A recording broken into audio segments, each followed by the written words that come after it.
Pemirsa, memperingati Hari Pangan Sedunia, kampanye Stop Boros Pangan terus digaungkan demi mengurangi sisa makanan atau food waste, terutama dalam bisnis makanan yang kerap tak habis terjual dalam sehari. Kami ulas dalam Yuk Cari Tahu untuk melihat bagaimana pemanfaatan makanan sisa yang masih layak konsumsi.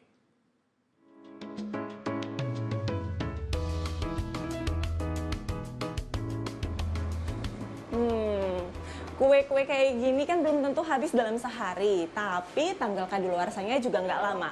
Kira-kira akan diapakan ya biar kue ataupun sisa makanan seperti ini yang masih layak tetap bisa bermanfaat, nggak langsung dibuang. Yuk kita cari tahu. Jumlah makanan mubazir alias terbuang sia-sia di Indonesia itu ternyata faktanya mengerikan loh. Jadi nih, Indonesia merupakan negara terbesar kedua di dunia penghasil sampah sisa makanan. Angkanya fantastis. Food loss and waste atau susutan sisa pangan di tanah air mencapai 23 juta hingga 48 juta ton per tahun. Jumlah ini ibarat satu orang membuang makanan sebesar 1-2 kuintal per tahun. Padahal ratusan kilogram makanan itu sama seperti memberi makan sebanyak 29 hingga 47% populasi di Indonesia. Ironis banget kan? Di saat jumlah daerah rawan pangan di negeri kita mencapai 68 kabupaten kota. Karena itu, kampanye Stop Boros Pangan terus digaungkan melalui Badan Pangan Nasional atau Bappenas dengan meluncurkan gerakan Selamatkan Pangan atau GSP. Jadi kami ini sudah punya tim dan tentunya LSM yang bergerak di bidang pangan gitu ya, untuk mencoba menyisir ke pabrik-pabrik atau perusahaan atau toko-toko yang makanannya potensi terbuang, kita ambil, kita bungkusin, kemudian kita salurkan kepada saudara-saudara kita yang membutuhkan. Kolaborasi Bappenas dengan sejumlah elemen jadi bagian tak terpisahkan dalam memerangi sampah makanan. Salah satunya kemitraan berbasis aplikasi agar makanan layak konsumsi yang tidak laku terjual tidak terbuang percuma.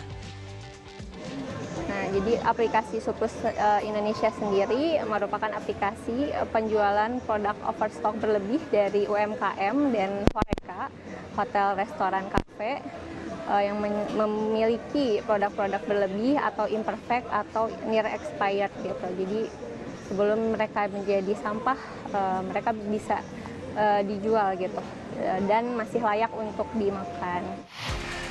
Selama 4 tahun berjalan, gerakan penjualan sisa makanan layak santap ini telah mengurangi 36 ton makanan yang terbuang sia-sia yang setara dengan 2 miliar rupiah. Ada 700 mitra yang bekerja sama. Walau umumnya makanan yang ditawarkan mendekati tanggal kadaluarsa, kondisinya tetap layak dikonsumsi, jadi bukan yang basi ya. Sebenarnya kayak yang benar-benar mendekati hari expire ya Kak. Contoh misalkan kita kan expire-nya ada 4 hari nih Kak.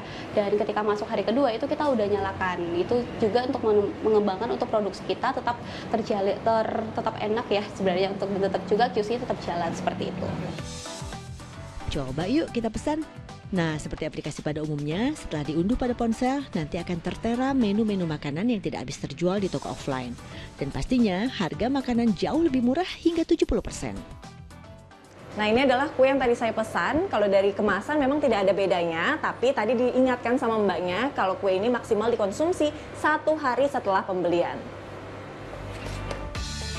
Sekarang kita santap ya, cake lotus crepe yang saya pesan dengan kategori mendekati kadaluarsa.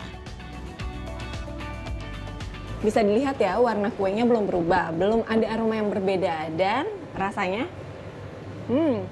masih enak, jadi masih sangat layak untuk dimakan. Yuk mulai sekarang jangan sisakan apalagi menyia-nyiakan makanan, karena berdampak besar terhadap lingkungan.